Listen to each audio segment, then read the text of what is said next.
በጌታው ግዴ በጌታው ግዴ በቀደምም ቆብ አድርገህ ስትውንት ስትል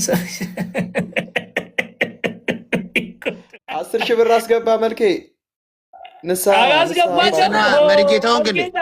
መርጌታ አስገባለሁ። ብቻ ግን እንትን አትሁን እንጂ እንደ ቀሲስ ዲበኩሉ ደብተራ እንዳትሁን። ቀሲስ ዲበኩሉ ደብተራ ናቸው። ማን ነው መርጌታ? መርጌታ አሉክ እንዴ አንተን? መርጌታው ግዴ መርጌታው ግዴ እንዴ አክተሩ ሰላም ነው። ጃኩ እንዴት ነህ? ቤተሰብ መርጌታው ግዴ መርጌታ ጋር ግዴ ተመስገን እኮ ተቀባው በምን እንትን ነች ቀለል ያለች በምርግትና እንትን ነው። አሪፍ ነው እኮ እንደዚህ አይነት እኔ አንድ ነገር አምናለሁ። በተለይ ቤተክርስቲያን ስልጣንን እንደምትሰጥ አውቃለሁ። መንፈስ ቅዱስ የጸጋ ስጦታ እንደሚያሰጥ አምናለሁ እንጂ የጸጋ ስጦታ ቤተክርስቲያን መስጠት አትችልም። የሚሰጠው መንፈስ ቅዱስ ነው። ቤተክርስቲያን ግን አስተምራ ስልጣን መስጠት እንዳለባት አምናለሁ። ስልጣን ስለተሰጣት ስልጣን የመስጠት እንጂ ጸጋ የመስጠት እንትን አልተሰጣትም። ስለዚህ መርጌታ አይደለም ምንም እንትን ልትል ትችላለህ። በቀደምም ቆብ አድርገህ ስትውንት ስትል ይደሎ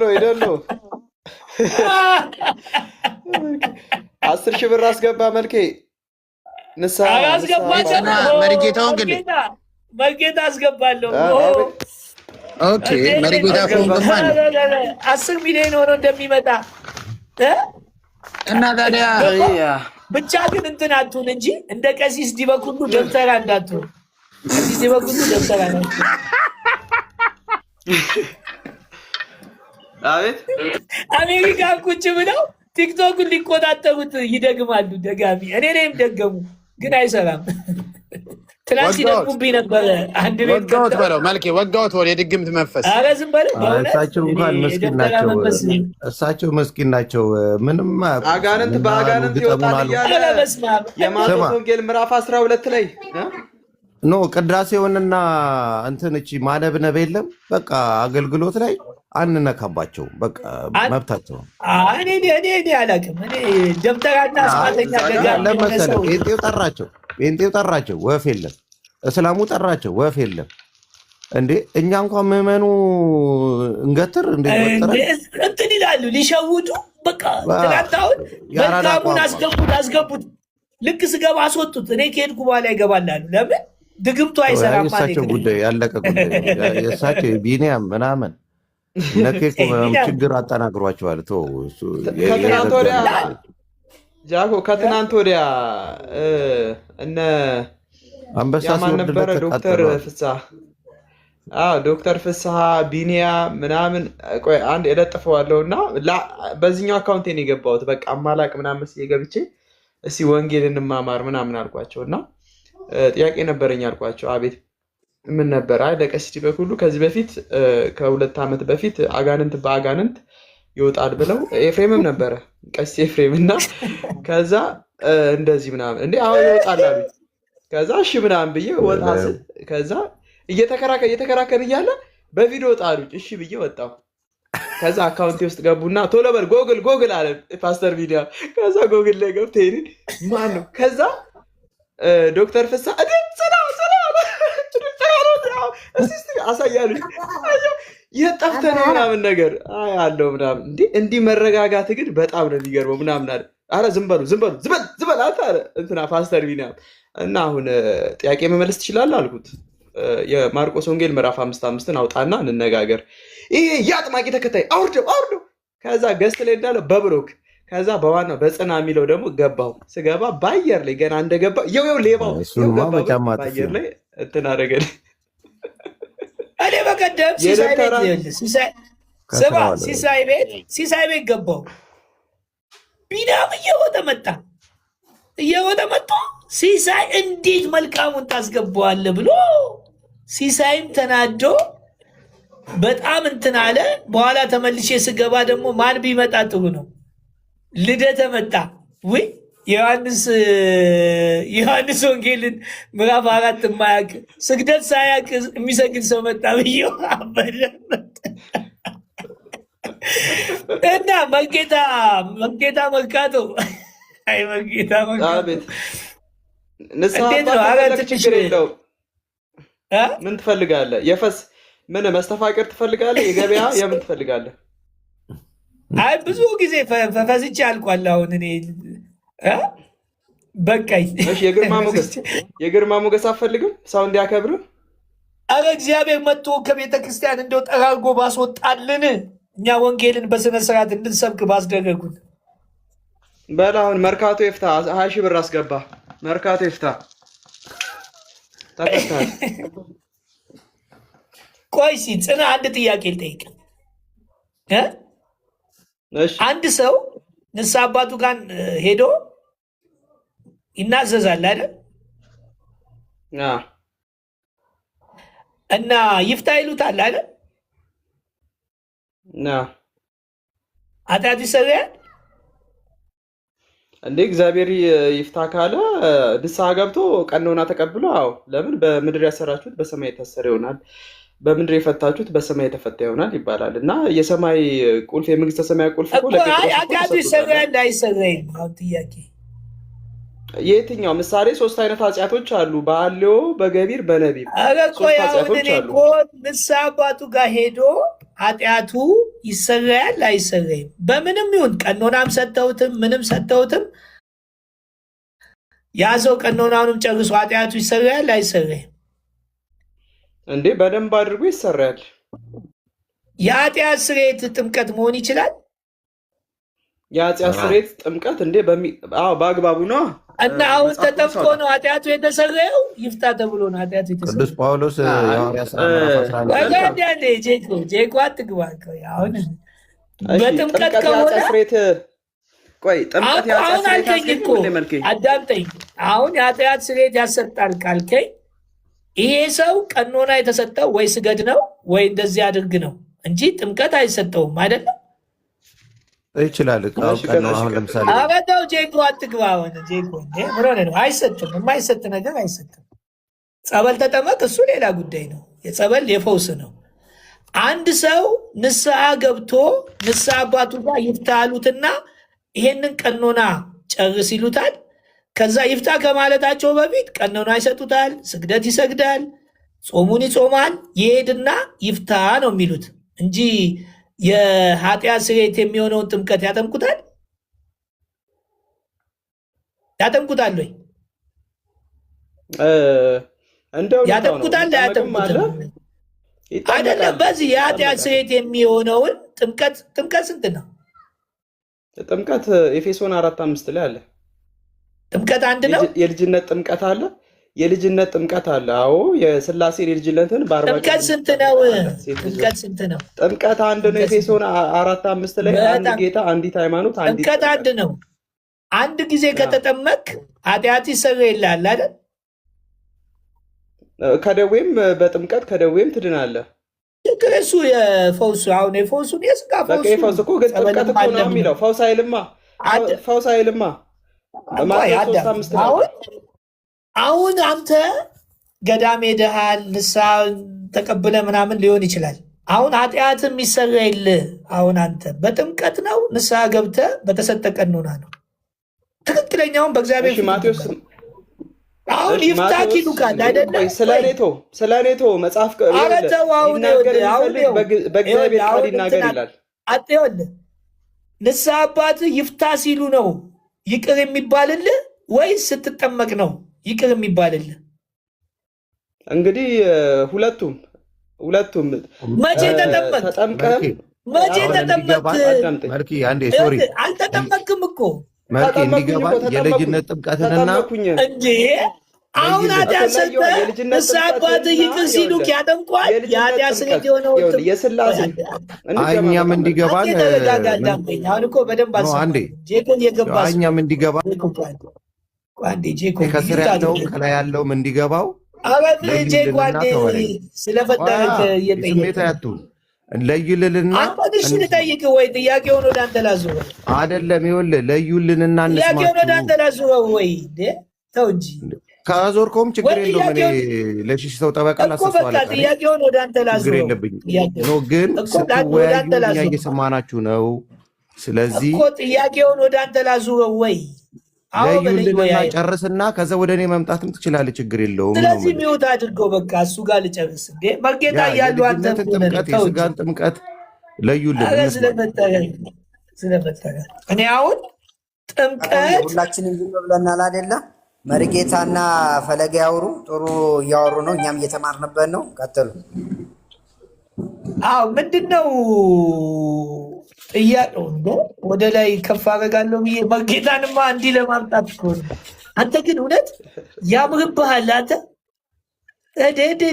እኔ ራሴ ሾሜ ያለው ደስ ይላል። እሺ አሁን ጥያቄ በመጽሐፍ ቅዱስ ጥምቀት አንድ ነው አይደለም? ጥምቀት የልጅነት ጥምቀትና የኃጢአት ጥምቀት አንድ ነው ወይስ ሌላም? አዎ አንድ ነው አልኩ። ኤፌሶን 4:5 ላይ አንድ ጌታ፣ አንዲት ሃይማኖት፣ አንዲት ጥምቀት ይላል። ታዲያ አብራው ያለ የጥምቀት አይነቶች ይላል። ምንድን ናቸው እነሱ? እኮ ላብራራለህ። እሺ ስማኛ፣ እኔ ይኸውልህ ከራሴ ስትናገር በእግዚአብሔር ቃል እሺ ማቴዎስ 3:5 ላይ አውጣ። ማቴዎስ 3:5 አውጣ። የዮሐንስ ጥምቀትን ነው አውጣ ዝም ብለህ። እሺ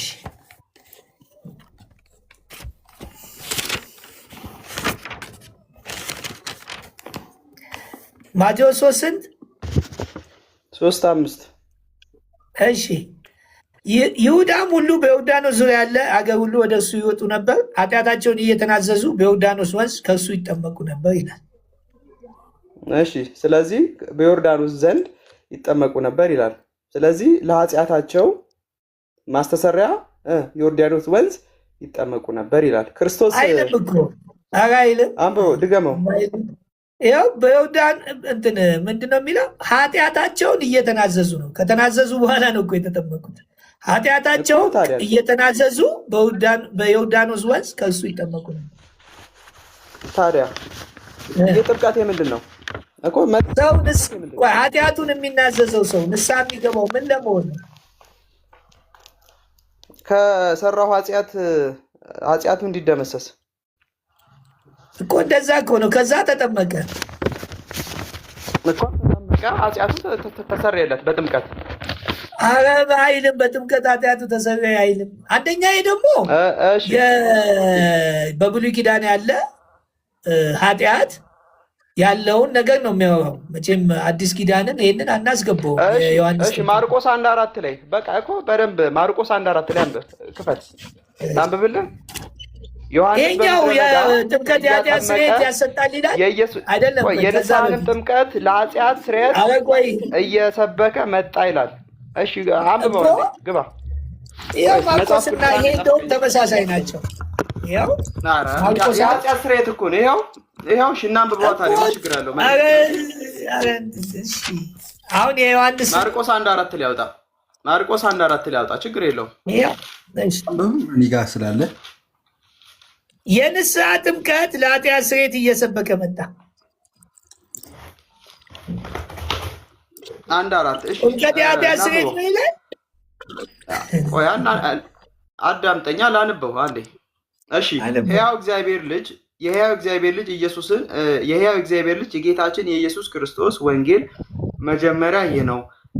በነቢያት እንደተጻፈ እነሆ መንገድን በፊትህ የሚጠርግ መልእክተኛዬን በፊትህ እልካለሁ፣ የእግዚአብሔርን መንገድ ጥረጉ፣ ጥርጊያውንም እስከ አስተካክሉ እያለ በምድረ በዳ የሚጮህ የአዋጅ ነጋሪ ድምፅ ዮሐንስን በምድረ በዳ ያጠምቅ ነበረ። ኃጢአትንም ለማስተሰረይ የንስሐ ጥምቀትን ይሰብክ ነበረ። የምን ትርጉምን ያነበብከው?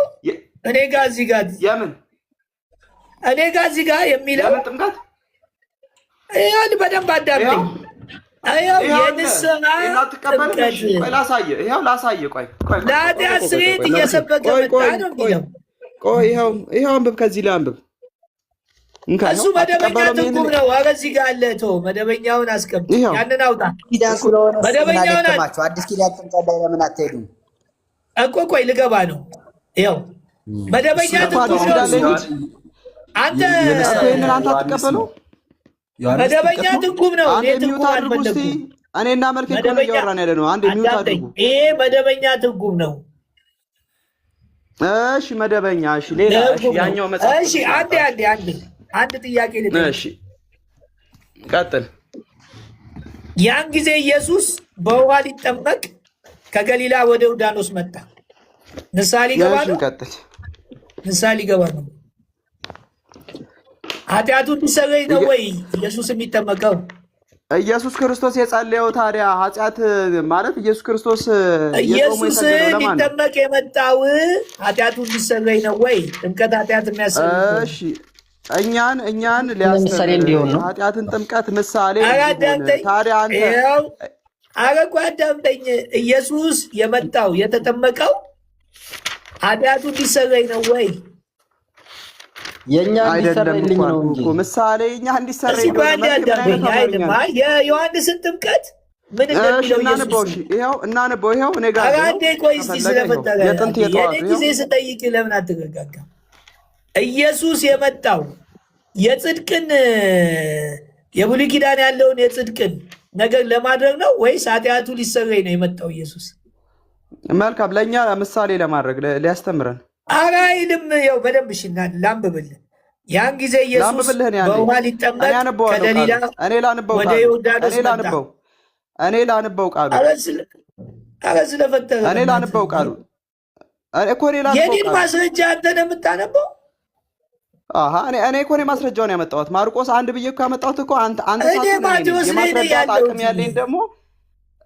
የማስረዳት አቅም ያለኝ ደግሞ ራሴ ነኝ። ለምን ጥቅሱን ስላመጣሁት ማለት ነው። ተማመጡ እንጂ መርካቶ ጠይቅና መሰለ ደግሞ ስማው። አንተም መልኬንም ስማው። ኢየሱስ የተጠመቀው ለምንድን ነው? ኢየሱስ የተጠመቀው ለምሳሌ እኮ አልኩህ እኮ ምሳሌ ጥያቄ ጠየቅከው፣ እሱ መልስ ይመልስልሃል። ልክ ካልሆነ ኢየሱስ የተጠመቀው ለምሳሌ ነው የሚልስ ያውጣል። ዳኒ ኢየሱስ የተጠመቀው እየተወያየን ያለ ነው። አንተ ሚውት አይ በማለት ስትል ነው እንጂ የገቡት ኢየሱስ የተጠመቀው ለምሳሌ ነው የሚል እስቲ ያውጣና አሳየኝ። ታዲያ የዮሐንስም ጥምቀት የተጠመቀው ለምሳሌ ነው የሚል አውጣና አሳየኝ እስቲ። ማለት ለምሳሌ ነው የሚል ታዲያ እሱን ምንድን ነው? ስለዚህ የተጠመቀው ለምሳሌ ነው ኃጢአት አለበት የሚለውን አንተ አውጣ። እኔ እኮ ኧረ ስለፈጠረ የጠየቅኩህ ለምሳሌ ነው ካልክ እኔ ለምን እንደተጠመቀ አሳያለሁ። አንተ ለምሳሌ ነው የሚለውን አውጣና አሳየኝ እስቲ። እሺ አሳየኝ አንተ። የራስህን ጠይቅ ያሳየኝ ይላል። መጀመሪያ አሳየኝ። ከሌለ የለም በለኝ። የለም በለኝ። የለም በለኝ። እኔ ጠየቅኩ። ኢየሱስ የተጠመቀው ዳኛ ሊያስፈልግ ነው ማለት ነው። ኢየሱስ መልኬ ጭቅጭቅ ከሚሆን 5 ደቂቃ ወሰዱና ራሳቸው ሀሳባቸው አይደለም። ኤፍሬም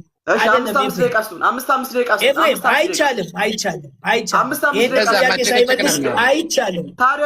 ይሄን ጥያቄ ሳትመልስ አይቻልም። መጀመሪያ ኤፍሬም ይሄን ጥያቄ አስመልስልኝ። ጥያቄ መልስና ከዛ ትወጣለህ። አንተ እኔ ኤፍሬምን በጣም እውነት በጣም ጥሩ ሰው ስለሆነ ነው። ኤፍሬም አንዴ ይህንን ጥያቄ እኔ ኢየሱስ የተጠመቀበትን አሳያለሁ። እሱ ኢየሱስ የተጠመቀው የዮሐንስን ጥምቀት ለምሳሌ ነው አለ። ለእኛ ምሳሌ ማስረጃ ይስጠኝ እኮ እዚሁ ላይ ማስረጃ ልስጠህ። የትም አሳየውና ከዛ 5 ደቂቃ ወሰዱ። አሳየው እኮ መች ሊሰማኝ ቢችል እኮ ነው። መልካም እኔ አላልኩም። ይኸው ዝም አልኩ። ለምሳሌ ነው የምታወጣልኝ። ለእኛ ምሳሌ ተጠመቀ የሚል አውጣ። ቃል በቃል ነው የምፈልገው። ለምሳሌ የሚል ቃል በቃል እና ታዲያ እኔ ቃል በቃል እሰጥሃለሁ፣ አንተም ቃል በቃል ስጠኝ። ከሌለ የለም በለኝ። ስሙ ብቻ ቃል በቃል ስሙ ብቻ። እዚህ ጋር ቃል በቃል ነው የምፈልገው። አዎ ቃል ግባ። ምንድን ነው ወደ እንትን ግባ። ለእኛ የዮሐንስን ጥምቀት ኢየሱስ ለምሳሌ ነው የተጠመቀልን ካልክ ለምሳሌ ነው የተጠመቀው የሚል አውጣ። ኢየሱስ እሺ መልካም። እኔ ማመጣልህ ቃል በቃል ለምሳሌ የምትለዋን ቆይ ልጻፍልህ። እቺ ነው ፈልጋት ለምሳሌ ምትለው እኔ ስለ ኢየሱስ ነው የጠየቅኩ። ይኸው ኤፍሬም ሽሽቱ ነው ኤፍሬም እንዲሆነ ነው ኢየሱስ የተጠመቀው ለምሳሌ ነው የሚለውን አውጣልኝ ነው መልኬም ያለው ሐሳብ አውጣልኝ።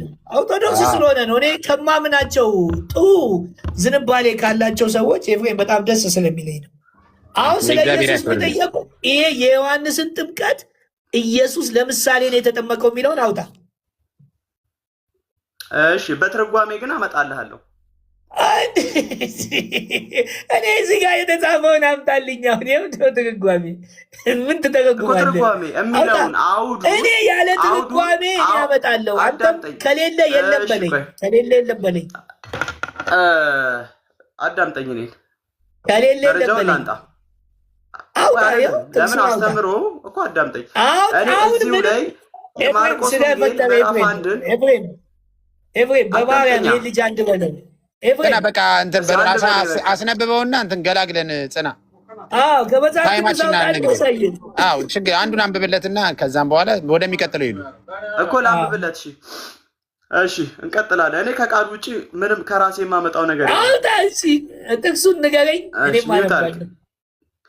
እዛ ማርቆስ ወንጌል ምዕራፍ 1 ከቁጥር 1 እስከ 10 ያለውን ጀምሮ እናንብብና እናንብብና ምሳሌ ካለ ምሳሌ የሚለው ነው ለእኛ ምሳሌ ነው የሚል አውጣ።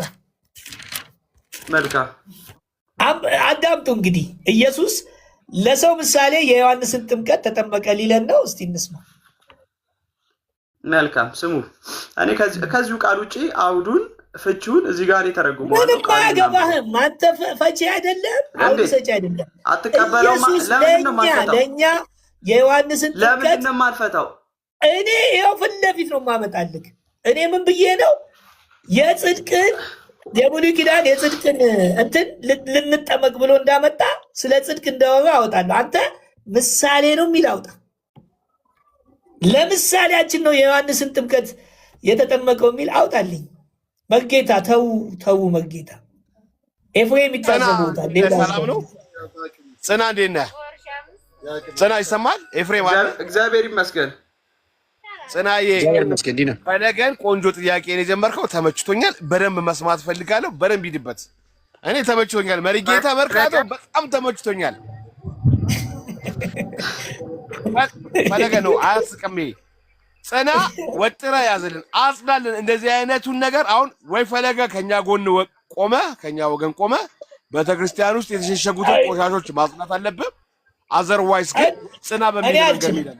አዳምጠኝ። እኔ አልችልም። የእግዚአብሔር ቃል ግን ያጸዳል። የእግዚአብሔር ነው የሚያጸዳው። ንገረኝ። አይ ዲናውን ዝም ለሚቀጥ ፈለገ ለምን ታውቃለህ? ከጴንጤዎች ጋር ከሙስሊሞች ጋር ትከራከራለህ። መጀመሪያ ሰው የራሱን ቆሻሻ ነው የሚያጸዳው። ውጣ በቃ በቃ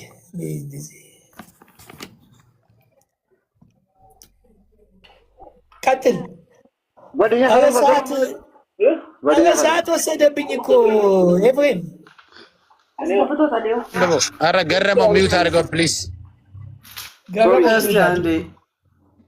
ሚዩት አድርጉ። እንግዲህ እግዚአብሔርን ቃል እንማማራለን። የእግዚአብሔር ቃል ምን ይላል? አሁን እንትን አትበለኝ። እኔ አንድ ቃል አውጥተህ እዚህ ነው የዮሐንስን ጥምቀት የተጠመቀው ኢየሱስ ለእኛ ምሳሌ ነው የሚለውን አውጣና አሳየኝ። እሺ ቃሉን እናንብብ። በስመ አብ ወወልድ ወመንፈስ ቅዱስ አሐዱ አምላክ አሜን። እግዚአብሔር ሆይ ሚስጥሩን ጥበቡን እውቀቱን አንተ ገለጽልን። ነው አውጣ ጥቅሱን ንገረን።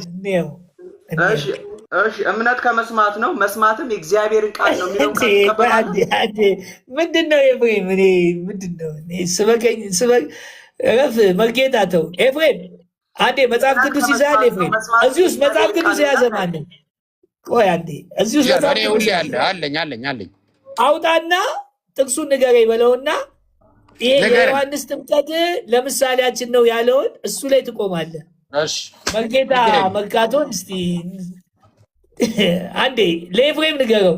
እሱ ምን በብዛት ከሆነማ መጽሐፍ በብዛት አይደለም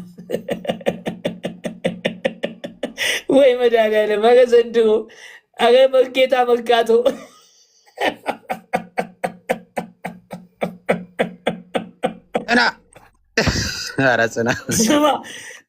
መጽሐፍትን ትመረምራላችሁ አላቸው እኮ። በመጽሐፍት መመርመር ሳይሆን መርምራችሁም አላገኛችሁኝም አለ እኮ ኢየሱስ ፈሪሳውያንን። አሁን ኤፍሬም ጥቅሱን ይንገርህና ራስ አንብበ እኔ ንስሐ እገባለሁ፣ ካልሆነ እሱ ንስሐ ይገባል። የዮሐንስን ጥምቀት ኢየሱስ ክርስቶስ ለእኛ ምሳሌ ነው የተጠመቀው አለ። እስቲ ይህንን ቶሎ ይበልልንና ኤፍ ጥቅሱን እናንትኑን ይስጥ። ሚዩት ነህ ጽና ስጠው። መልካም። አሁን እኮ ችግርህ መልኬ ምን እንደሆነ ታውቃለህ? ለኤፍሬም ንገረው፣ ለኤፍሬም ንገረው። ኤፍሬም እየጠበቀ ነው። ኤፍሬም አንዴ ሚዩቱን አንሳ። ጥቅሱን ንገረኝ። ጥቅሱን ንገረው። መልካም። እዛው የማርቆስ ወንጌል ምዕራፍ 1 ከቁጥር 1 እስከ 10 ላይ በጣም በቃ ኤፍሬም አንብብና ለእኛ ምሳሌ ነው የሚለው ላይ ታስቆምና ንስሐ ታስገባኛለህ። በቃ አንብብለት። እኔ እንዳነበው ግን የማርቆስ ወንጌል ምዕራፍ ስንት? ምዕራፍ 1 ከቁጥር 1 እስከ 10። በእግዚአብሔር ስም አነባለሁ። የቅዱስ ማርቆስ ወንጌል ምዕራፍ 1 ቁጥር 1 ጀምሮ እንዲህ ነው። የእግዚአብሔር ልጅ ኢየሱስ ክርስቶስ ወንጌል መጀመሪያ ንስሐ ታስገባኛለህ። እሺ ንስሐ ታስገባኛለህ። እነሆ መንገድ የሚጠርግ መልእክተኛ። ኧረ በስመ አብ። በቃ ተስማሙ። እኔ ጋር ነው የሚገባው። እሺ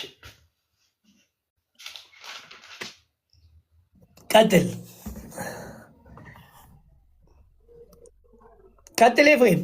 ኦኬ። የእግዚአብሔር ልጅ የኢየሱስ ክርስቶስ ወንጌል መጀመሪያ እነሆ መንገድን የሚጠርግ መልእክተኛዬን በፊትህ እልካለሁ፣ የጌታ መንገድ አዘጋጁ፣ ጥርጊያውንም አቅኑ እያለ በምድረ በዳ የሚጮህ ሰው ድምፅ ተብሎ በነቢዩ ኢሳይያስ እንደተጻፈ ዮሐንስን በምድረ በዳ እያጠመቀ የንስሐን ጥምቀት ለኃጢአት ስርየት እየሰበከ መጣ። የይሁዳም ሀገር ሁሉ የኢየሩሳሌም ሰዎች ሁሉ ወደ እርሱ ይወጡ ነበር፣ ኃጢአታቸውንም እየተናዘዙ በዮርዳኖስ ወንዝ ከእርሱ ይጠመቁ ነበር። ዮሐንስም የግመል ጠጉር ለብሶ በወገቡ ጠፍር ይታጠቅ አንበጣና የበረሃ ማርም ይበላ ነበር። ተጎንብሼ የጫማውን ጠፍር መፍታት የማይገባኝ ከኔ የሚበረታ በኋላ የሚመጣል፣ እኔ በውሃ አጠምቃቸዋል፣ እርሱ ግን በመንፈስ ቅዱስ ያጠምቃቸዋል እያለ ይሰብክ ነበር። በዚያ ወራትም ኢየሱስ ከገሊላ ናዝሬት መጥቶ በዮሐንስ በዮርዳኖስ ወንዝ ተጠመቀ። ወዲያውኑ ከውሃ በወጣ ጊዜ ሰማያት ሲቀደዱ መንፈስም እንደ እርግብ ሲወርድ አየ። የምወደው ልጄ አንተ ነህ፣ በአንተ ደስ ይለኛል የሚል ድምፅ ከሰማይ መጣ ይላል። ይሄን ያለው እና ምሳሌ ነው የሚል የለም ለእኛ የለም። እርግጠኛ ነህ? መርጌታ እየሰሙ ነው ወይ? በኋላ እንዳታስቀስፈኝ እሺ። የኔን አንብብልኝ ማቴዎስ ምዕራፍ 1 ቁጥር 13 ከዛ ለምን እንደተጠመቀ ይነግረናል። የኔን አንብብልኝ። መርጌታ ሪፖርት እያደረጉ ነው። ይመለስ መልጌ። ሪፖርት ላይ ናቸው ወይ ስልክ ላይ ናቸው? 178 ታብታብ ስላለው ለሪፖርት አይመችም።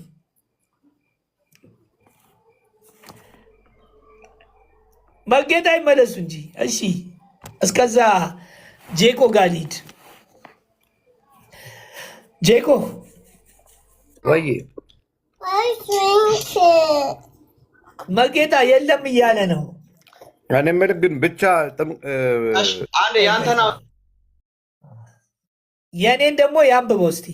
እኔ ደግሞ የጽድቅን ስራ እንሰራ ዘንድ ልጠመቅ ነው ያለው እንጂ ለእኛ ምሳሌ ብሎ የዮሐንስን እንትን አላለንም። እሺ የእሱን ያውጣው። ቆይ ስሙ ብቻ የእሱን ያውጣው። አንብብለት። ምዕራፍ 3 ከቁጥር 13 ማቴዎስ።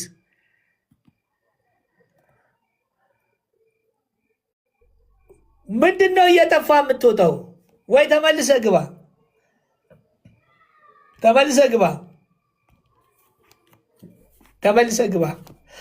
ኤፍሬም አንብቦ እስከዛ ኤፍሬም አንብቦ 13 ምዕራፍ 3 ቁጥር ሰው አታስገቡ። እታች ያላችሁ ቆይ ሰው አታስገቡ። ራሱ ተመልሶ እንዲገባ ነው። መርጌታ ተመልሶ ይግባ። ምዕራፍ 3 ቁጥር 13 ኦኬ። እንዲህ ይላል። ያን ጊዜ ኢየሱስ በዮሐንስ ሊጠመቅ ከገሊላ ወደ ዮርዳኖስ መጣ። ዮሐንስ ግን እኔ በአንተ ልጠመቅ። ኧረ ፍጥነት ምንድን ነው እንዴ? ምንድን ነው? ቀስ በል። እሺ መልኪ፣ እሺ ያው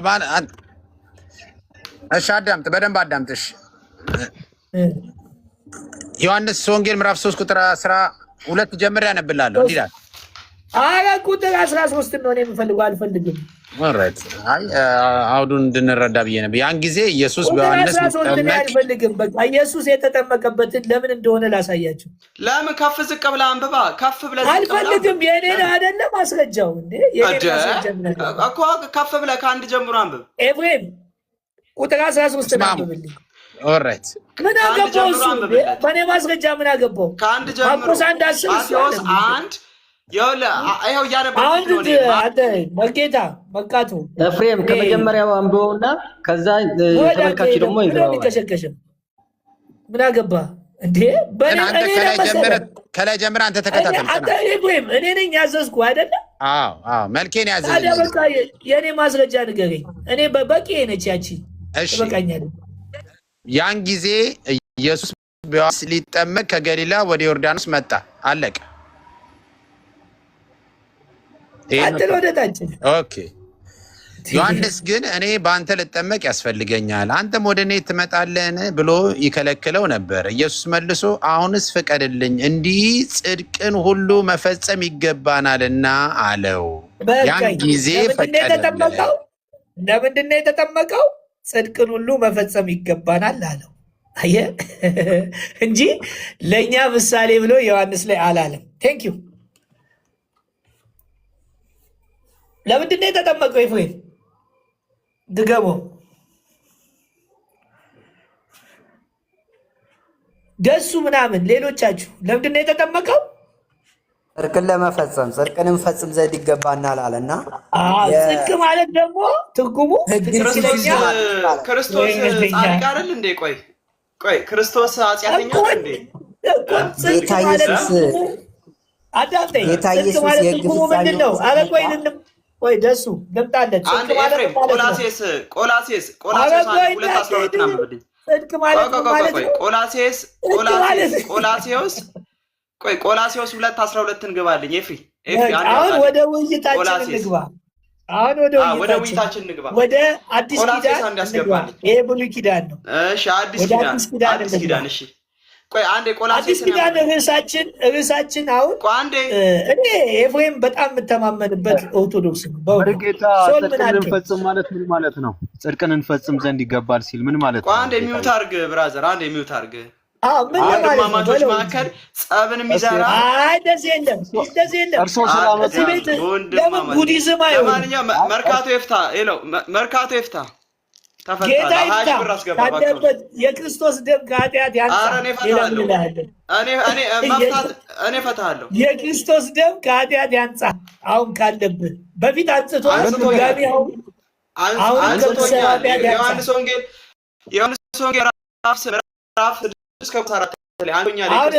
ጥያቄ ጽድቅ ማለት ምን ማለት ነው? ይኸው መዝገበ ቃላት ምስያዝ ጽድቅ ማለት ምን ማለት ነው? አውጣው ክፈተው እኮ ትርጉሙ ንገረኝ። እኔ አላወጣውም። ጽድቅ ማለት ምን ማለት ነው? ወይስ ጥምቀት ላይ ነው ያለ ነው? በቃ አንተ እኮ ስላልገባ እኮ ታዲያ ጽድቅን ለማድረግ ተጠመቁ ሲል ምን ማለት ነው? አዳምጥ። ጽድቅን ቅድም እኮ በቃ ፉሽ ሆናል። ሁለተኛ ምሳሌ ነው የሚለው አትሽሽ ምሳሌ ነው የሚለው። ቆይ አንዴ ኤፍሬም እውነተኛ ስሙ ራሱ ኤፍሬም እንቱን ያብሳል። መልኬ ከሁለት አንዳችን ትክክለኛ መጽሐፍ ቅዱስ ውስጥ ተጽፎ ያነበብከው የምኑን ነው? ኤፍሬም ቆላሴስ መልኬ ያንተን ነው እንዴ? መርጌታስ ነው። ኧረ በእናትህ መርጌታ መርካቶ ባህላዊ ሕክምና አገልግሎት ለመስተፋቅር፣ ለመስተሃብድ፣ ለፍዘት፣ ለዓይነ ጥላ፣ ለቡዳ የሚያስፈልጉትን ከፈለጉ ስማ እኔ ችግር የለም። ማስታወቂያ ቢሰራ እኔ ምን ሰው ቢያገኝ እኔ ችግር የለብኝም። እኔ እንትን አልልም። ለማንኛውም ሶል ምን አልከኝ? ሶል ደሱ እዚህ ያላችሁ በሙሉ ምን እናድርግ እስቲ? አንደኛው ፈረሰበት፣ ሌላ ወደ ምን እንሂድ? ፈረሰ እኮ። ጥምቀት የኃጢአት ስርየት ያደርጋል አዲስ ኪዳን ጥያቄ ጠይቀህ። እሺ በጥምቀት ጥምቀት ለድነት አይጠቅምም ወይስ ይጠቅማል? ምንድነው ጥምቀት ለድነት? የደህንነታችን ተግሳጽ በሱ ላይ ነበረ። ክርስቶስ ነው። ክርስቶስ ላይ ነው። እሺ ካልተጠመቀ አድንም። ያልተጠመቀ አይድንም። ያልተጠመቀ አይድንም። አዎ እሺ ያመነ የተጠመቀ የሚለው ከትንሣኤ በፊት ነው ከትንሣኤ በኋላ ነው? ቆይ አሁን ስለ መዳንና ስለ አለመዳን ነው ያመነ እኮ ያልተጠመቀ አይድንም ካልከኝ ጥምቀት ይህን ትእዛዝ የሰጠው ከትንሣኤ በፊት ነው ከትንሣኤ በኋላ ነው? ከትንሣኤ በፊት። እንግዲህ መልጌታ መልካቶ ወደቁ። እስቲ እናንብብ። ግባ መልጌታ። ኧረ ወደቁ። ምን ያነሳለሁ እኔ ያነሳለሁ። ኧረ እኔ አንተ ጆሮህን የሚበጥስ አማርኛ ነው። ኤፍሬም አውጣ። ቆይ ከምን በፊት ነው ያለው? ንገሩኝ፣ እኔ ያውጣለሁ። ከትንሣኤ በፊት ነው ያመነ የተጠመቀ ይድናል ያለው አለ። ማርቆስን አውጣ። ወይኔ ለሁለተኛ ጊዜ። ኧረ እግዚአብሔር ወይ! ኧረ ትውልድ መጽሐፍ ቅዱስ እንዲያነብ እግዚአብሔር ማቴዎስ 10 ላይ አውጣ። ለሐዋርያቶቹ በል ክርስቶስ ዞር በል ያመነ በል ኧረ ፍሬንድ ያመነ የተጠመቀ ይድናል ከትንሣኤ በፊት ነው አለ። ከትንሣኤ በፊት ድገም። ከትንሣኤ በፊት ማርቆስ 16 ናቸው። ጉድ ሊፈላ ነው። አወጣለሁ እኔ ማውጣት 16 ማርቆስ 16 ገና ከመጀመሪያው ሲጀምር በለው። ይኸው ስሙ። አቤት አይ መልካም ነው። ፖለቲካ ስራ ወደ ቃሉ ግባ። ቆይ አይደለም ፖለቲካ ሳይሆን አዳምጠው ማከሲ። ቆይ ሙታ ማርቆስ ኤፍሬም አንብብልን እንጂ አንድ ሁለተኛ ሊፈርስበት ነው መልጌታ። የማርቆስ ወንጌል ምዕራፍ 16 አለ ያመነ የተጠመቀ ይድናል የሚለው ከትንሣኤ በፊት ነው አለ። እስቲ ይነበብ ከአንድ ጀምሮ አንብበው። ክርስቶስ የተጠመቀው በዮሐንስ እጅ መንፈስ ቅዱስ በአምሳል ሲወርድለት በምንድን ነው? ያመነ የተጠመቀ ከትንሣኤ በፊት ነው አለ። በቀን ካለፈ በኋላ መግደላዊ ማርያም፣ ያዕቆብ እናት ማርያም፣ ሰሎሜ መጥተው ሊቀበሉት ሽቶ ገዙ። እንደዚህ በዚህ ፍጥነት አንተ እሺ፣ እዚህ ያላችሁ ምንድን ነው ያለው? መጀመሪያ እስቲ አንድ ሁለት ሶስት ሰዎች ያመነ የተጠመቀ ይድናል ከምን በፊት ነው አለ? እስቲ ንገሩ። ከትንሣኤ በኋላ ግን ክርስቶስ ሲጠመቅ ከትንሣኤ በፊት ነው ያለው። ከትንሣኤ በፊት ቆይ ተረጋጋ። ቆይ ለማለት የፈለኩት መጀመሪያ ቲንክ አርግ። እሱ ቃሉ የማርቆስ ወንጌል 16 የተናገረው ከትንሣኤ በኋላ ነው። ክርስቶስ ደግሞ አንተ ብሸት ኮሜንት ካነበበ በኋላ እሺ አዳምጥ። ክርስቶስ ሲጠመቅ በዮሐንስ እጅ መንፈስ ቅዱስ በእርግብ አምሳል የወረደለት በኢየሱስ ክርስቶስ በኋላ ነው። የመጌታ በዚህ ቃል ይዣለሁ። ከዚህ በኋላ ይኸው በዚህ ቃል ይዣለሁ።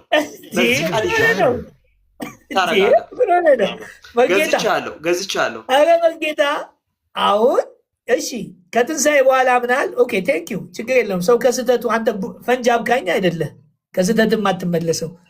እሺ ከትንሣኤ በኋላ ከሆነ አንድ ሰው ካልተጠመቀ መዳን ይችላል እንዴ? ካልተጠመቀ መዳን አይችልም። እሺ ሐዋርያቶች አምነው ድነዋል አይደለ? ይሄ ትእዛዝ ከመምጣቱ በፊት የማርቆስ ወንጌል 16 ሐዋርያቶች ተጠምቀዋል ይድናል እኮ። ከትንሣኤ በፊት ሐዋርያቶች አምነው ነው የዳኑት ወይስ አምነው ተጠምቀዋል? ስሙ ብቻ ቤተሰብ ሐዋርያቶች ተጠምቀዋል አልተጠመቁም? ተጠምቀም ትድናለህ። ሐዋርያቶች ተጠምቀዋል አልተጠመቁም?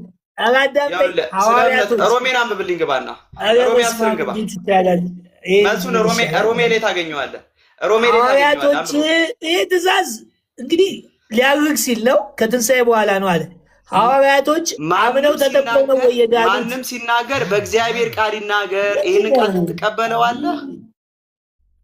ለማንኛውም እኔ ከራሴ አይደለም በእግዚአብሔር ቃል ነው። በእግዚአብሔር ቃል በቃ ሮሜ 10 ግባና ሌላ ሰው ልስጥህ። ሌላ ሰው እስኪ ደስ ይለኛል። ደስ ያለ ሰው ጋር ከኔ ጋር ተወያይ። ደስ ያለ ሰው ከኔ ጋር አልወጠነኝም ምናምን አልልም። መመለስ ግን አልቻልኩም። አንድ ሰው ስጠኝ። ሌላ ሰው ካንተ ጋር ውጭ ስጠኝ። አየህ ሁለት ፈረሰ። ሶስተኛ ደግሞ ከማዋረድ ሌላ ሰው ስጠኝ። ሌላ ሰው አዋርደኝም ስጠኝም ካንተ ጋር በኋላ እንወያያለን። ስለዚህ አሁን መደምደሚያ ያርጉታ እና ከዛ ወደ ሌላ ቀበጣጠረ። አንዴ ከትንሣኤ በፊት አንዴ ከትንሣኤ በኋላ አንዴ እንደዚህ ያለ። አሁን እምነት ብቻ የሚለው ላይ ልትገቡ እምነት ብቻ ነህ ማለት ነው። ፈለገ እምነት ብቻ እንደዚህ የሚባል ቋንቋ የለም። እኔ ለምን እንደምንጌታ ምንድን ነው ሰው እኮ ይኸውልህ ያመነ የተጠመቀ ይድናል ነው ያለው እንጂ ጥምቀት ለኃጢአት ስርየት ብሎ አንድ ቦታም አላስቀመጠውም። ግን ሰው ይጠመቃል። የሐዋርያት ሥራ ምዕራፍ 11 ጳውሎስን ከኃጢአት ትፈወስ ዘንድ ሂድና ተጠመቅ እኮ ብለውታል እኮ ንስሐ ስለገባ ነው። አሁን ጥምቀት የኃጢአት ስርየት የሚል አንድ መጽሐፍ ቅዱስ ውስጥም አታገኝም።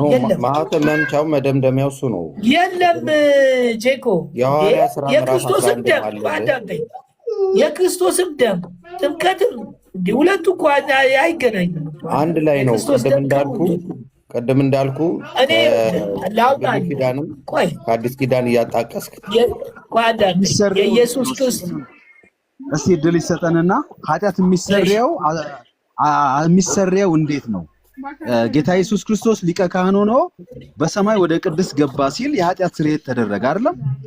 በዚያ ስርዓቱ አካሄዱ እሱ ነው ወይስ ደግሞ በመጠጣት በመታጠብ ይሰሪያል የሚል ጽሑፍ አለ እንዴ? ስትበሉ ይሰረይላችኋል፣ ስትጠጡ ይሰረይላችኋል የሚሉ ነገሮች እስቲ እነኚህ እውነት ነው እንዴ? ከየት ነው የመጣው? አለ እንዴ እንደዛ የሚል?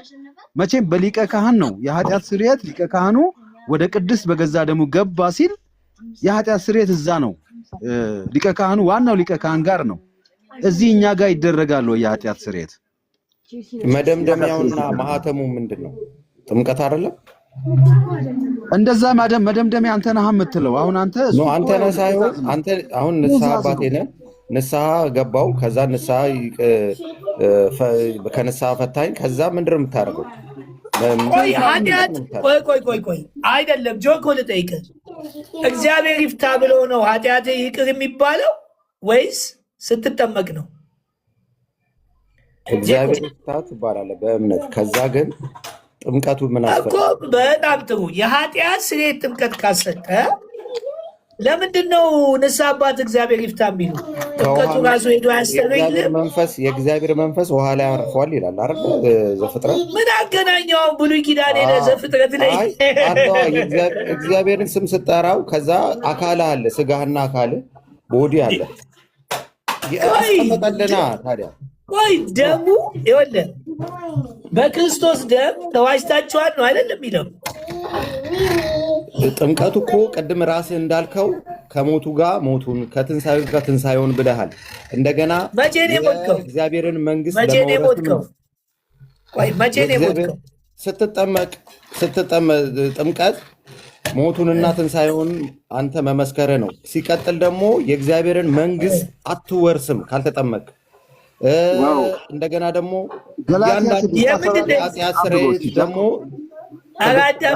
የእግዚአብሔርን መንግስት ካልተጠመቅ አትወርስም ነው። ዳግም አንድ የሚለው ነገር አለኝ ፈሌ እስካሁን እየሰማው ነበረ። በሐዋርያት ሥራ ገላትያ 6:14 አንድ ይነበብልን እስቲ። መሞት ይላል ማለት እንደሆነ አንድ ጊዜ 30 ላይ ጳውሎስ ተሰቅያለሁ አለ። ፈሌ አንድ ነገር ማለት እችላለሁ። ገላትያ 6:14 አንድ ምን አልከኝ? ገላትያ 6:14 እስቲ የነበብና ጳውሎስ እኔ የተሰቀልኩበት ዓለም ለእኔ የተሰቀለበት እኔም ለዓለም የተሰቀልኩበት ከጌታችን ከኢየሱስ መስቀል በቀር ሌላ ትምክህት ከኔ ይራቅ። በክርስቶስ ኢየሱስ አዲስ ፍጥረት መሆን ይጠቅማል እንጂ መገረዝም ቢሆን አለመገረዝም አይጠቅምም። በዚህ ስርዓት በሚመላለሱ ላይ በእግዚአብሔር እስራኤል ላይ ሰላምና ምሕረት ይሁን። ተሰቅያለሁ ሲል ጳውሎስ መሞቱን አይደለም የሚያሳየው እንጂ ጳውሎስ መቼም ሄዶ አልተሰቀለም። ግን ጳውሎስ እንደተሰቀለ ደግሞ ይናገራል። ተሰቅያለሁ ይላል። ተሰቅያለሁ ሲል ከክርስቶስ ጋር እንደሞተ አይደለም የሚያሳየው? ክርስቶስ የተሰቀለው የእሱን መስቀል እንደሆነ፣ ክርስቶስ የተሰቀለው የሞተው የእሱን ሞት እንደሆነ እያሳየን አይደለም? እና እዛ ቦታ ላይ ተሰቅያለሁ ብሎ ሲናገር ጳውሎስ መሞቱን አብሮ መሞት ነው። ሮሜ ይጨመርለት፣ ሮሜ ልጨምርለት። የኃጢአት ሥጋ ይሻር ዘንድ አሮጌው ሰዋችን ከእሱ ጋር እንደተሰቀለ እናውቃለን ይላል። ሲሰቀል መሞት አይደለም ወይ? ተሰቅያለሁ ሲል መሞቱን በእምነት ከክርስቶስ ጋር እንደተሰቀለ በእምነት ከክርስቶስ ጋር እንደሞተ እየተናገረ አይደለም ወይ ጳውሎስ? ተሰቅያለሁ ሲል ያ ክርስቶስ የሞተው ሞት የእሱ ሞት እንደሆነ እሱ እዛ ክርስቶስ ተሰቀለ ሞተ ማለት እሱ እዛ በመስቀል ላይ አብሮ ሞቷል፣ ሞቻለሁ እያለ አይደለም ወይ ጳውሎስ? ጃኮብ ነቱንና ሞቱን እያንዳንዱን እኮ ሲናገር ሌላ ቦታ ላይ ደግሞ ስለ ጥምቀትም ልክ እንደዚሁ ተናግሯል። አሁን ለምሳሌ እምነትን ጥምቀትማ መቀበሪያ ነው ያለው፣ መቀበሪያ ነው ያለው፣ መሞቻ አላለም እኮ መወለጃም አላለም። ማለት ምን ማለት ነው? ሞቱን በሚመስል ሮሜ ምዕራፍ 6 ከቁጥር 5 ላይ ሞቱን በሚመስል ሞት ከእርሱ ጋር ከተባበርን ይላል። ከእርሱ ጋር እንተባበራለን። ከእንግዲህ ወዲያ ለኃጢአት እንዳንገዛ የኃጢአትን ሥጋ ይሻር ዘንድ። አሁን አስቀድሞ በአዳም በኩል የነበረው ያንን አስቀድሞ በዘፍጥረት ላይ የነበረው አዳማዊ ማንነት መቀበሩንና አዲሱን አዳም ወይንም ክርስቶስን መልበስን የሚገልጽ ነው እንጂ መተባበሩ ልክ ነው። መተባበሩ አይደለም። ክርስቶስ እንደተቀበረ ከክርስቶስ ጋር አብረን ኢየሱስ ክርስቶስ ሲቀበር አብረን ተቀብረናል። ያን ጊዜ አይደለ? ያንን እንደተቀበርን እኛም ይኸው ተቀብረናል ብለን ያንን የምንመሰክርበት ነው፣ ማሳያ ነው፣ ግን ምሳሌ ነው። ተቀበረ ክርስቶስ ሲቀበር እኛም ደግሞ መተባበራችንን እሱ መቃብር እንደገባ እኛም ደግሞ ተቀበልን ብለን ዮሐንስ ምዕራፍ 3 ለምንድን ነው ያልተጠመቀ የእግዚአብሔር መንግስት አይወርስም የሚል? ያልተጠመቀ አይልም ውሃ ይላል። ኒቆዲሞስ ሕግ አዋቂ የሕግ አስተማሪ ስለነበረ በሕግ ትምህርት ሳይሆን በዚህ ቃል እኔ በማስተምረው ቃል ነው ሰው የሚወለደው ነው እንጂ ጌታ ኢየሱስ ያለው ኒቆዲሞስ የሕግ መምህር ስለሆነ የሕግ አስተማሪ አዋቂ ስለሆነ በሕግ ይጸደቃል የሚል ስለሆነ ስለዚህ የሕግ መምህር ማለት የሚገባው ምንድነው? እሱ በቅቶ እሱ አይደለም መወለጃ። ዮሐንስ 3:5 አንተ የምታስተምረው ሳይሆን በዚህ ቃል ነው ሰው የሚወለደው ነው ያለው። እኔ በማስተምረው ቃል እንጂ አንተ በምታስተምረው ሕግ ሰው አይወለድም እያለው ነው። ቃሉን ነው መወለጃ የሚለው። እዛ ጋር የውሃ ጥምቀት አይደለም ነው የምትለው? አንዴ ጄኮ ዮሐንስ 3:5 ከአንተ ጋር ላውራ። ዮሐንስ 3:5 አሁን የውሃ ጥምቀት ነው እንጂ ኧረ ቆይ ለመጣለት እኮ ነው። አሁን ጄኮ ዮሐንስ 3:5 ላይ ስጋ ነው የተወለደው መንፈስ ነው የተወለደው ማለት አንብበውና ከዛ በኋላ አስረዳኝ። ከስጋ የተወለደ ስጋ ነው ይላል፣ ከመንፈስ የተወለደ መንፈስ ነው ይላል። መጀመሪያ አንብበውና ከዛ አረ ስለፈጠረ አንተ ቆይ በስጋ የተወለድከው በጥምቀት ነው እንዴ? ከስጋ የተወለደ ብሎ ከስጋ የተወለደው አንተ ከስጋ ከማን ነው የተወለድከው? ከአባት እናት ነው። በውሃ ጥምቀት ነው የተወለድከው አይደለም? በጣም ጥሩ። እሺ አሁን ከመንፈስ የተወለደ መንፈስ ነው ሲል ወይንም ነፍስንም ማለት ትችላለህ መንፈስን። አሁን የሚወለደው አዲሱ ሰው ውስጥ ያለው ነው እንጂ ስጋው አይደለም ማለት። ስጋም እኮ ይነሳል እኮ። አሁን እኔ ስለ ትንሣኤ አይደለም። አሁን አንድ ሰው ሲያምን ዳግም ይወለዳል አይደለም? ያ ዳግም ስትወለድ ስጋህን ትተህ አይደለም። ዳግም የሚወለደው ስጋው ነው ወይስ ነፍሱ ነው? ስጋህም ይነሳል፣ ስጋህም ነፍስህም ነው። ስጋና ነፍስ ተነስቷል። እንዴት ነው ዳግም ስጋውማ ከእናት ከአባቱ? አሁን አንተ ስጋ ነው የተወለደው? አንተ አሁን ስጋ ነው የተወለደው? ከእናት ከአባቱ ሲወለድ አዎ ከስጋ ተወልዷል። ግን አሁን ደግሞ መንፈስ መወለድ አለበት። እሱንማ ስለዚህ መንፈሳዊ ልደትን እንዴት ነው የምታየው ነው ጥያቄው። አሁን አንተ ዳግመኛ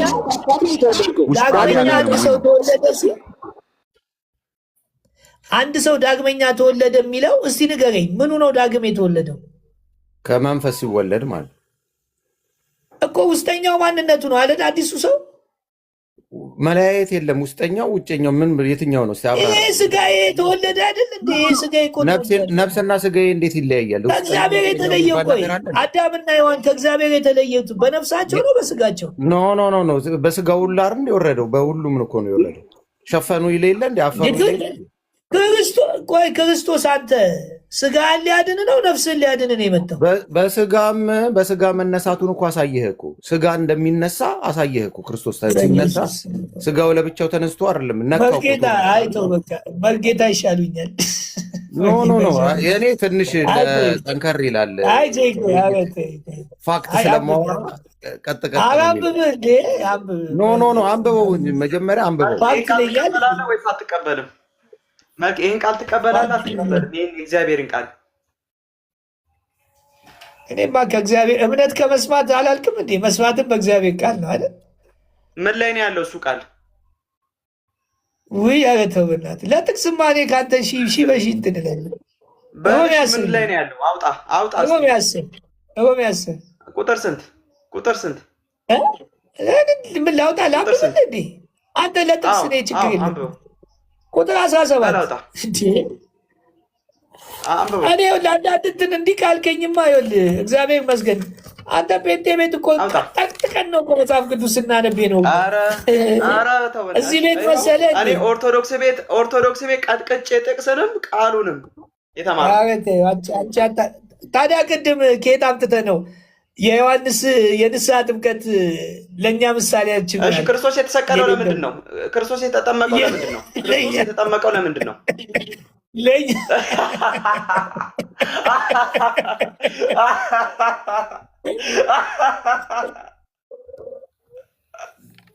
ያው መንፈስ ስላለ ችግር የለ፣ እስኪወጣለት እንጠብቀዋለን።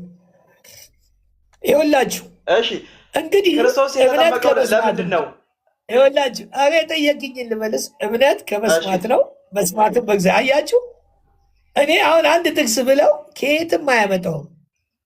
አንድ ጥቅስ ብጠይቀው አያመጣም። እኔ እግዚአብሔር ይመስገን። ቀጥል።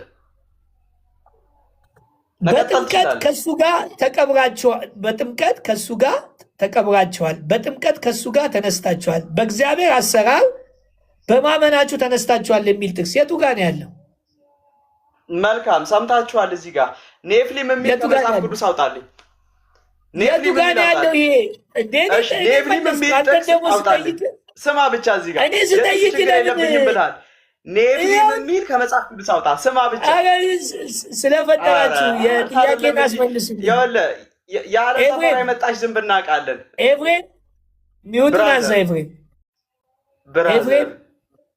የለም ዲና መልኬ እኔን ጠቀሰኝ። እኔ ደግሞ ይኸው አወጣሁለት ሮሜ 10:17 እሱ ደግሞ አሁን ያልኩትን ያወጣልኝ ሮሜ 10:17 እኮ እኔ እኮ ነው ያወጣሁለት። እኔ እኮ ነው ያወጣሁለት። መስማቱ ከእግዚአብሔር ዘንድ ነው። ከመስማት ነው፣ መስማትም የእግዚአብሔርን ቃል ነው ብዬ ያመጣሁት እኮ እኔ ራሴ ጽና ነኝ። መርካቶ ጤነኛ ጤነኛ አይደለሽም። እኔው ጥቅስ ነግሬው መርካቶ እንግዲህ እዛ መርካቶ ሂጂ ጓደኞች አሉኝ ያስተዋውቃለሁ። ቆይ በዛው ሸክላለሁ።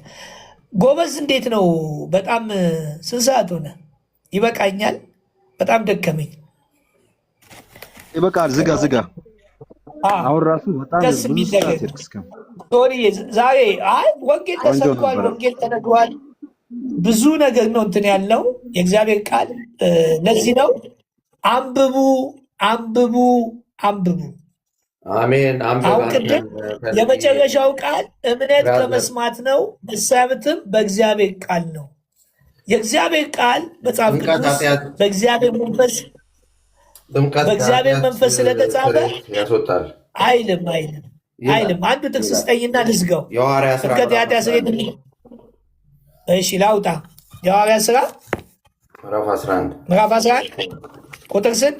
ቁጥሩን እርግጠኛ አይደለሁም፣ ግን ሙሉን ከቻልክ እስከ 9 መሰለኝ። ንገረኝ። የኃጢአት ስርየት የሚለው እኮ ጥምቀት የኃጢአት ስርየት ያሰጣል የሚለውን ነው የፈለግኩት። ከኃጢአት ትሰረይ ዘንድ ጥምቀት የኃጢአት ስርየት ያሰጣል የሚል አለ ይሄማ የእስላም ጥያቄ ነው። 22 ቁጥር 16 ላይ አንብበው።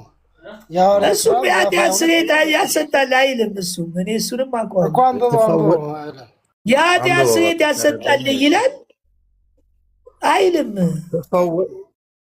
አንብበውና እስኪ ሰምተህ ነው ከዛ ካላለ አይልም። ሰው ጴንጤ ካልሆንክ ይሉኛል። እኔ ጴንጤ አይደለሁም እንዴ! ደጋግሜ ልንገራችሁ፣ እኔ ጴንጤ አይደለሁም። የኦርቶዶክስ ተዋሕዶ ወንጌሏን እየተናገርኩ ነው። ኦኬ እሺ፣ ልቦት ቀር ከሚል ይቀጥሉ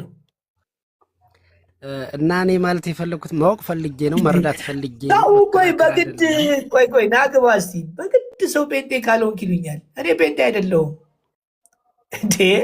ደጋግሜ ልንገራችሁ፣ እኔ ጴንጤ አይደለሁም። የኦርቶዶክስ ተዋሕዶ ወንጌሏን እየተናገርኩ ነው።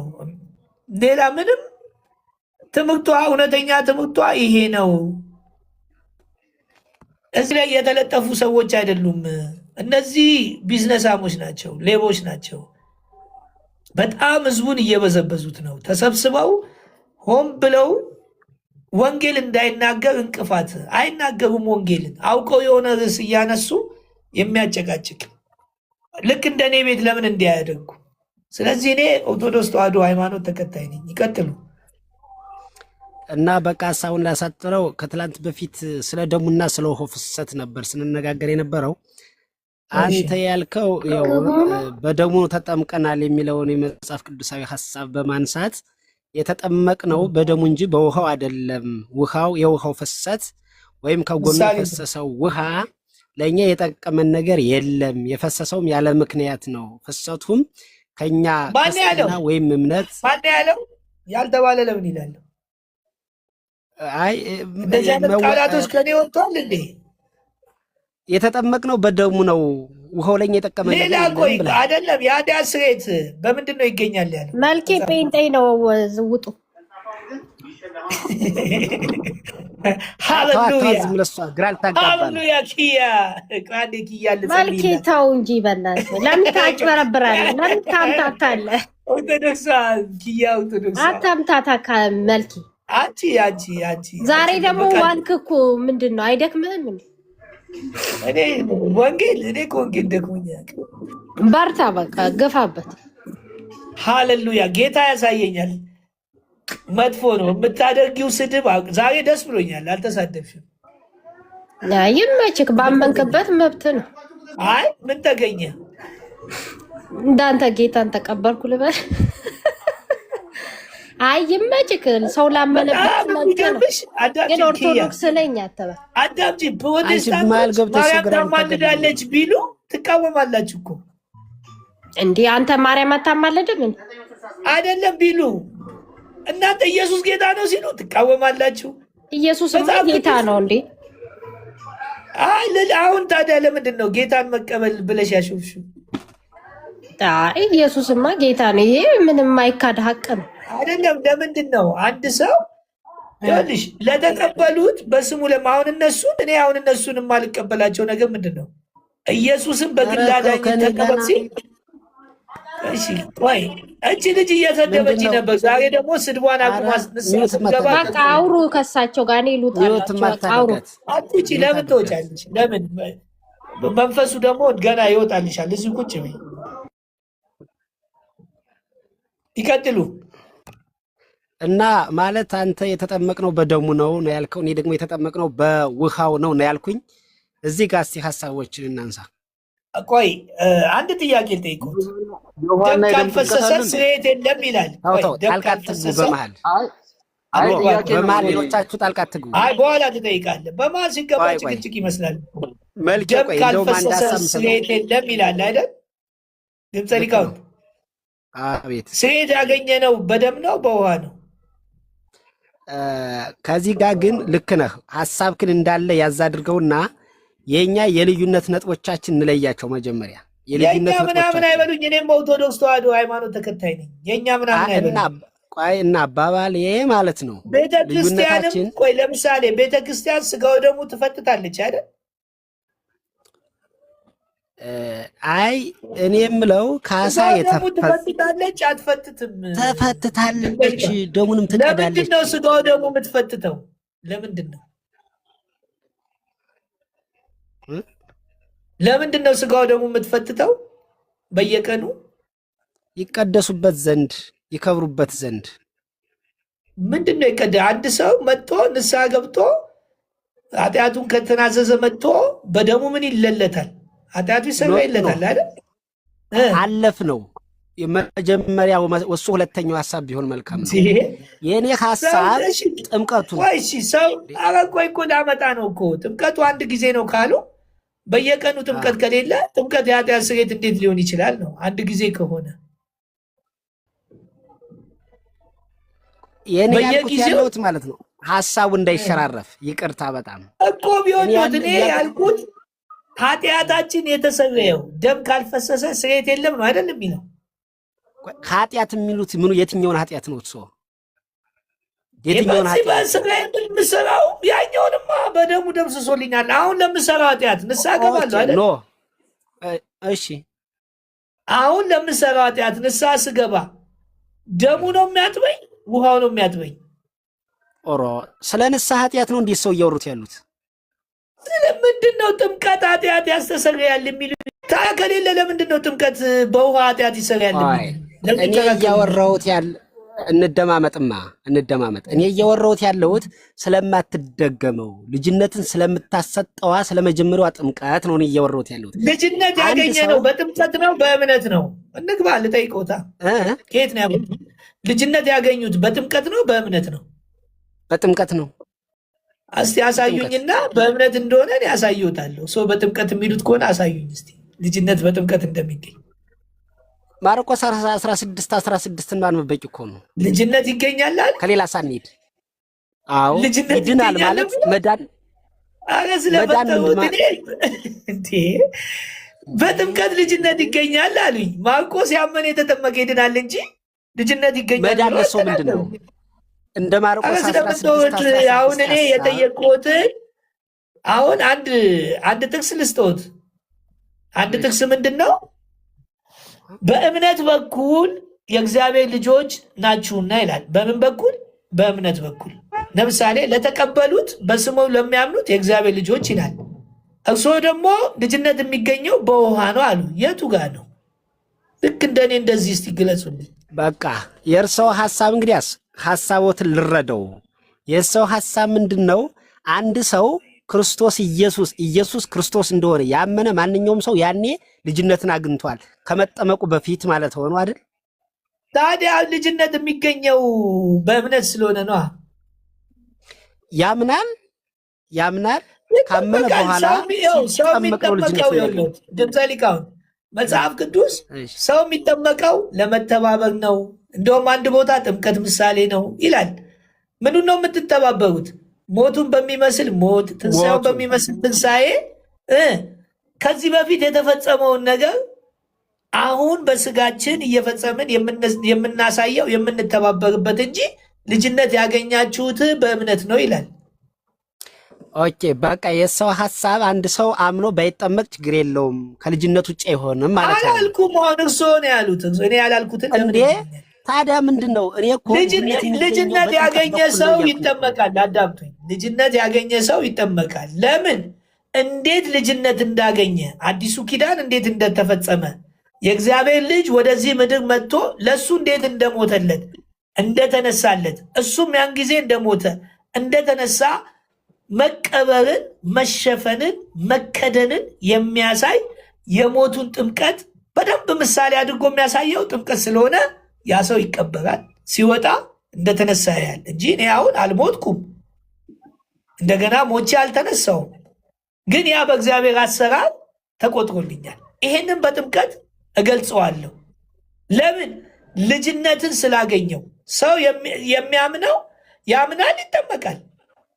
ቆይ እንግዲህ አሁን የሚጠመቀው ለዚህ ነው አልኩት። አይ ከዚህ ውጭ ካለ ጥምቀት ልጅነት ያሰጣል ካሉኝ ጥምቀት ልጅነት ያሰጣል የሚለውን አውጥቶ ያሳዩኝ። መልካም እንግዲህ የሰውን ሐሳብ ከለየሁት እንደ ኦርቶዶክስ ትምህርት አንድ ሕፃን በ40 እና በ80 ቀን ይጠመቃል። አንድ ነገር ይኸውልዎት፣ አይሸፈኑ። አሁን ሃይማኖት ውስጥ ተደብቀው ለማለፍ እንዳይሞክሩ። የኦርቶዶክስ ተዋህዶ ሃይማኖት ከመጽሐፍ ቅዱስ ማስረጃ የመጀመሪያ ማስረጃ ውጭ አታደርግም። መጀመሪያ መመሪያ መጽሐፍ ቅዱስ ነው። 318 ሊቃውን ተሰብስበው መጽሐፍ ቅዱስን ሰብስበው ሰጠውናል። አሁን እርሶ አይ የኦርቶዶክስ ብለው የሆነ ነገር ሽውድ እንዳይሉ እኔም ኦርቶዶክስ ነኝ። አሽ እንደሱ ከሆነ መግባባት ልክ እንደዚህ በተለይ አሁን በአንዲት ኃጢአት በምስትሰረይ በአንዲት ጥምቀት እናምናለን ሲል ይሄንን አሁን ያልኩትን ለመግለጽ ነው። ኃጢአታችን የተሰረየው በደሙ ነው፣ ወደፊትም የሚሰረየው በደሙ ነው። የኢየሱስ ክርስቶስ ከኃጢአት ያነጻል ይላል። ከዚህ በፊትም አንጽቶናል። በአዳም የመጣውን ነገር በደሙ ምን ብሎልናል? አሁንም በደሙ ገብቷል፣ በራሱ ደም ገብቷል። ስለዚህ አሁንም አቀላቅሉት። ተቀላቀለብኝ። ቆይ የመጀመሪያ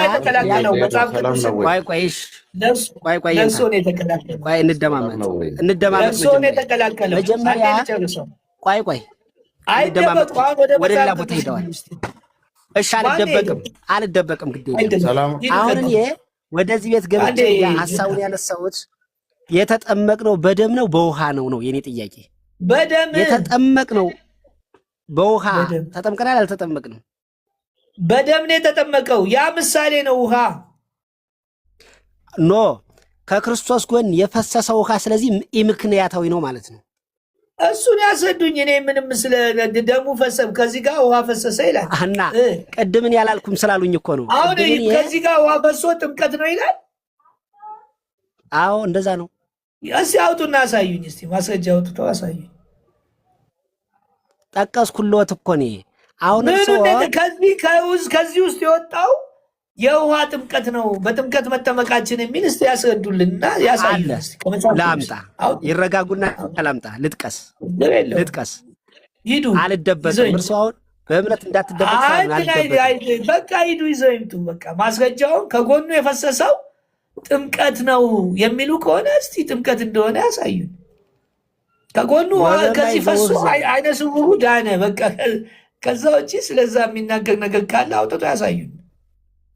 መልካችን ሰላም ነው ወይ? እግዚአብሔር ይመስገን። እንደ ሰሞን ጠፍቼ ትላንት እኮ ዩቲዩብ ሳይ ምንድን ነው ከተማው ተናወጠ። አንዴ በአባቶች አሁን ደግሞ እየሰማችሁ ነው። አባቶችን ጨረስና በቃ ቤተ ክህነት ደረሰ። ጉዳዩን ያዙት። ምንም ችግር የለም ብለው ትተውታል። ሰው እነ ቢንያምም ከሰሩ። እንደውም ታሞ ከስንት ህመም በኋላ ነው የተነሳው። ጠፍቼ ነው ቢዚ። በቃ እግዚአብሔር ነገሮችን እንትን አለ። እውነተኛ ከሆንክ ምን ጊዜም ሬዲ ሆነዋል። በጣም በርዶ አልተወገዱ ምን አላሉ። ስንት ነገር ጠብቀው ነበር አባቶች። ጭራሽ አሁን እኮ ተው በቃ። እኔ በአባቶች እግዚአብሔር ይመስገን ለዚህ ጉዳይ ተዘግቷል። ግን ይሄ ምንድን ነው? እየሰማውም ነበረ። መልካሙ ጴንጤ የሆነ ተባለ አይደለም? ጥምቀቱ መልካሙ ጴንጤ የሆነ ሰማ። ምንድን ነው በጥምቀት ዙሪያ ያኔ እንዲሆነ አሁን እንዲሆነ በቃ አንተ ማን ነው? ኤፍሬም ነው። በጥምቀት ዙሪያ ነው እንትን ያልተስማማችሁት? አትግባበት። በቃ ሰሞኑ ዝም ብለህ በየእንትን ትንሽ ቆይና አሁን አትግባበት። ግን አሁን እሳቸው እንዳነሱ አትግባበት አልኩህ አይደል? የሚጠቅምህ አንድ ሀሳብ ብቻ አትግባበት። ሀሳብ ስትናሄድ አትግባበት። ሰሞኑ ግን ብቅ በል።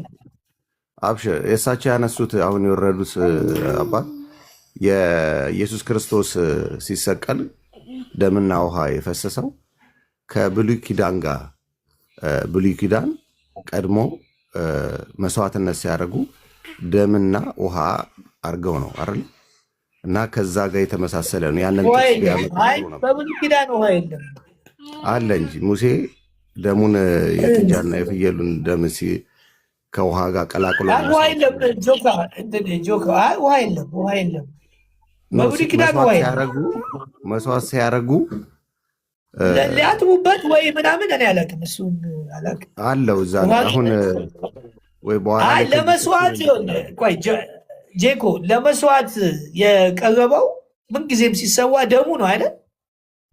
አዎ። ግን ደሙን ከውሃ ጋር ቀላቅለህ እርጭ ብሎት የቱ ጋ ነው? እስቲ ጥቅሱን አውጣና ለሙ ያ ወይ ልክልሃለሁ እንጂ ከደሙ ከውሃ ጋር ቀላቅለ እርጭ ያ የብሉይ ኪዳን ሁሌ ብሉይ ኪዳን ደግሞ ለአዲስ ኪዳን መጀመሪያ ላከው ልክልሃለሁ። ግን ይሄንን ጠቅሼልህ ከዛ ከስር ጽፍልሃለሁ። አሁን ገና ከእንቅልፍ እየተነሳሁ ነው ያየው። ደም ካልፈሰሰ ስርየት የለም ነው አይደል የሚለው? ያ ደም ካልፈሰሰ ስርየት የለም። ግን ኃጢአት ስርየትን መስዋዕት የምታቀርበው ክርስቶስ አሁን ግን ክርስቶስ ሲሰቀል ደሙ ሲፈስ ውሃውም ፈሰሰ። እሱ በቃ አሁን ፈሰሰ ብለህ ጥምቀት ነው የሆነ ነገር ነው ምናምን ብለህ የራስን መረዳት መክተት ነው። የራሴ አይደለም ፈሷል። በቃ አደገኛ ነው። የለም ፈሰሰ በቃ አይኑ በራ። ብሉይ ኪዳን ደግሞ ለአዲስ ኪዳን መንገድ ጠራጊ ነው። ስለዚህ ያኔ ቆይ ጥምቀቱም ደሙም ያድናል። ቆይ ጥምቀቱም ደሙም ኃጢአት ያሰራ ያለው ጄኮ አሁና ማርቆስ 16 ላይ እኮ ያመነ የተጠመቀ ነው። ማርቆስ 16 ላይ ጥምቀት የኃጢአት ስርየት ያሰጣል ነው የሚለው ነው። ስለ ጥምቀት ነው ያወራ ነው። ያመነ በቃ እሱ ላይ ቢሆን ይኸውልህ የውሃ ጥምቀት ማቴዎስ 28:19 አሁን እንወያይ በጣም ጥሩ